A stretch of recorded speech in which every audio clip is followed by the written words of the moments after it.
Hello everyone, welcome for this new episode of the ESO News. Today I'm going to speak about the road ahead February 2015, but also different news that you can find in different places, like the ESO Live or the website.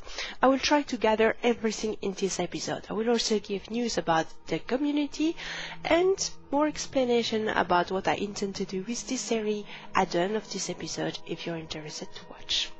Let's start this episode by some good news, the loyalty reward system.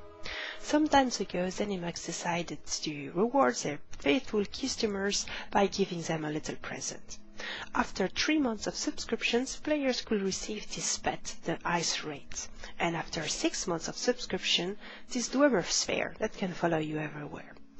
The 9-month subscription reward had been announced on the website, and it's something different because the players asked for something different than a pet. So this is the costume, the mask of the cheerful slaughter to celebrate Sheogorat. But it's not all. Zenimax rewards their most loyal customer by this beautiful striped Sensei mount. This is an exclusive mount, there is no other way to obtain it. You can see it looks like a giant tiger and it has some elegant piece of armor on it. To be eligible for this month, you need to have been subscribed for 300 days prior to 17 March 2015. Those days doesn't need to be consecutive, that means that you can take a break, no problem, and those days doesn't need to be paid, but does not need to be played. This is a very important detail, which means that to know if you're eligible, check your account and make the addition of every month that you have paid already. Be careful, the first month is free, it doesn't count, and the 5 days that Zenimax have compensated their player doesn't count either. So check the first month you have paid the game and make the addition. And if you do not reach 300 days before the 17th March, it's not a problem, because you can still take a subscription for 3 months or for 6 months before the 17th March, and then you will still be eligible for the month. I hope my explanation was clear enough. But Führer explained the philosophy behind the Crown Shop. This information has also been shared by Paul Sage during a special episode of the Elder Scrolls Off the Record that you can listen to at questgamingnetwork.com. Zenimax will sell cosmetic and convenience items in the Crown Shop. The cosmetic items is a concept very easy to understand. It will be anything that changes the look of your character. It will make you look cooler. So it will be costume, it can be mounts, it can be pets. Later on it could be a barbershop or something like that. We don't know yet. But it will never affect your statistics, it will never make you powerful. It will just make you looking different. The convenience items are items that are supposed to make you win sometimes. So it will be potion, it will be soul gem, it will be repair kit that you could have otherwise buy in a merchant in Tamriel for some gold. So basically you're just saving gold. The only difference with those potions is that they will level or scale with your level, while the other don't. But they will not be more powerful than the potions that are crafted by players. So if you want the best potion, you will still need to buy them from another player or craft them yourself. But now Zenimax have announced that they will implement in the Crown Shop some XP boost. A little bit in the same way than the Mara Ring, or that the bonus that the ESO Plus member will obtain 10% more experience. Some players will be very unhappy with that. Is it pay to win? Is it not pay to win? Some players will want to buy them and will be happy to have it because it makes them save sometimes while leveling their character, while some players will say that it's the start of the pay to win items. Who is right? My personal opinion about this? I don't like XP boost in any form in any game. I don't like the mirroring, I don't like the XP boost in the ESO Plus membership, and I don't like the boost that you can buy in the Cron shop. And I don't like it in other games either. I don't like the heirloom in World of Warcraft, for instance. Why I don't like that? Because I think that leveling, questing, it's part of the game. It's not a core. It's not something that's boring. It's the core, the heart, the soul of the game. And when the developers give XP boost, it's like confessing to the players, yeah, I know my game sucks. Just take those boosts. You will be faster to the end game, to the real game. The real game starts at level 1, not at level whatever. So I'm not in favor of that. But I don't think it's pay to win either. So now we do not know if those potions will affect the champion point system, and that's another discussion. The console will be released the 9th June 2015 for both Xbox One and PlayStation 4. Hurrah! Matt Fuhrer explained why it took so many times to finish this release. Well, basically they wanted to be sure that the console experience will be really good, and they had to adapt a lot of systems specifically for the console. For instance, the interface had been completely remade with the text bigger so it can be seen from further on your television screen, and many elements had been changed so you can play with a controller very comfortably, etc. As I've made plenty of internal tests to see if the players had not problem to play the game with a controller, if it was not too difficult, and so far so good. So that's why it took so many times, and now you will really have a polished game for the console. They also have taken advantage to some systems that were implemented in the console already, like the voice system. Those systems they may consider to implement on the PC versions also later. If you have bought the Mac or the PC copy of the Elder Scrolls Online before the 30 June 2014, you are eligible for the console transfer, which means that you can buy the console game for $20 only, and you will be able to copy all your character from your PC account to your new console account, with everything that belongs to them, their costume, their mounts, their inventory, everything in their bank. Also, if you have the Imperial version, all bonuses that you have from the Imperial version will be transferred as well. So your Imperial horse, if you have an Imperial character, etc., you do not need to buy Imperial version for your console. Once that's done, your character will evolve separately. You can still continue to play on your PC character on your console account, and it becomes two different characters. The transfer is a one-time thing, so it's not a service that will be offered to any other players at any points later. So you cannot expect to transfer your character for some price later on. It just happened this time. If you also want to have an ESO Plus membership, remember that you need to buy it for your account, and the PC account is not the same than the console account. So if you want it on both, you will have to buy it for both. Zenimax will warn every member eligible for the ESO, the console transfer by mail, and you will be able to copy your character on console before the release on the console. ESO Live episode 11 is presented by Gina Bruno and Jensen Levy, and we have several interviews that are very interesting.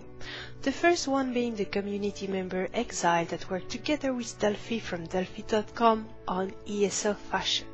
ESO Fashion is the website where you will find all armor of the game. It's a website about aesthetic and looks, like its title suggests. As players, you can also submit your own screenshot with your armor and show which pieces you have put together, how you have dyed, etc. Exile explained during her interview that she needs a lot of help. As you know, Zenimax is always implementing new armor, or they revamp it. That's a discussion I will talk later.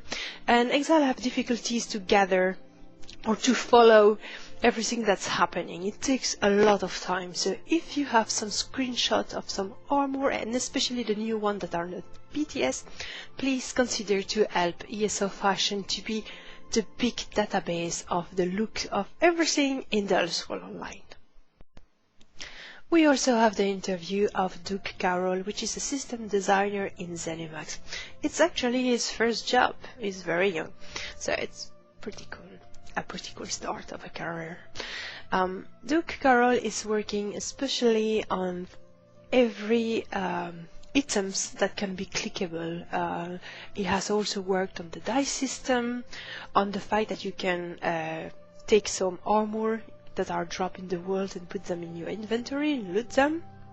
He's also have worked a lot with the new provisioning system that will be implemented in update 6.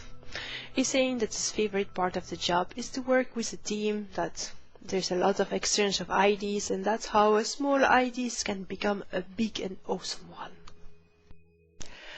I've kept the biggest piece for the end, the interview with Eric Rubel, lead combat designer. He shared a lot of information about the class balance, spells improvement and bugs fixes, and I have no idea of how I will summarize this, so I will try in the big line to present you the situation, but if you want to go into specific, I recommend you to go on the ESO Live episode 11 on Zenimax YouTube channel. So Eric Rubel explains how they have patched the update 6 on the PTS server, so that will go live after. So they receive plenty of data from different events organized, like the Zero Deal Fight with the Devs event, but also a test they have made to give the maximum champion point to all players, so they can see what they were going to do with the maximum of champion point. And this was crazy, plenty of bugs. They have discovered players who are super powerful, stacking all effect on them, and yeah, you know, it's like a big exploit. But that will be fixed, of course. But also some class change. The sorcerer has been boosted to have more DPS, etc. So the goal of Eric Rubel is to have all classes and all weapons kind of even in terms of DPS possibilities, to have a good class balance and to give more opportunity, more diversity to the players, so you can imagine different builds and always be efficient. Of course, the perfection is far from being achieved, but they do their best to have this design. That's the idea behind all those changes. For that, they have also made guild meetings with several guilds. They had a gathering, and during 1 hour or 2 they have spoken about their point of view, what they wanted to change, etc., etc. Also, Eric Rubel likes pancakes. Update 6 brings so many improvements and new features that this one might look like a details for some of you, but for some other, this is very important. The Orc and the Redguard armor have been completely redesigned, so the motif, your crafted gear, and the armor that NPCs are wearing will be changed in Update 6. So you have a blog post on the official website explaining the reason of the change and showing several drawings from the designer with a note about why every part has been changed and the reason why.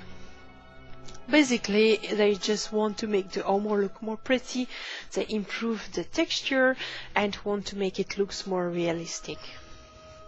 Personally, I really like the armor change. I find it an improvement, but I'm extremely disappointed at the change bring to the light and the medium armor for the Redguard. I really like the original design. I find it very seductive, mysterious, exotic, original. I find it represents well a sand people. It was very cultural, and now the new designs look a lot more banal and boring. But that's my personal opinion, and for some other person it's looked really nice there. That's up to you. Here you can see on those images the change. It's my characters from the live server and the copy on the PTS server. So it's exactly the same or more. You can really see well the difference. I will end this episode by some news from the community. Let's start first with Tales of Tamriel, a podcast that you can follow the Sunday afternoon or evening, depending the time zone where you are. And that was originally presented by Agelos Thais and Deltia from deltiasgaming.com. Now there is a change of team, and every week Agelos and Thais will be joined by Asteldian and Sunny Black.